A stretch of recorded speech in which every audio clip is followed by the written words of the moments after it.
Tired of your emails landing in spam or not even being delivered? Let's fix that by setting up a Sendgrid account right now. First, head over to sendgrid.com. You can find the link in the description below. Once you're there, look for the prominent Start for Free or Sign Up button and give it a click. Now, you'll be presented with a Signup form.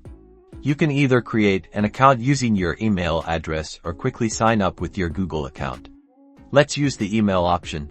Fill in your details like your email, a secure password, and your name. After that, Sendgrid will show you their pricing plans. For most beginners, the free plan is more than enough to get started. It allows you to send a certain number of emails per day. Choose the free plan option.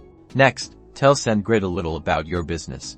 Fill in the required fields, such as your company size and what you plan to use Sendgrid for. This helps them tailor your experience. You're almost there. Sendgrid will send a verification email to the address you provided. Head over to your inbox and find that email. Click the verification link inside to confirm your account. And that's it. You now have a Sendgrid account.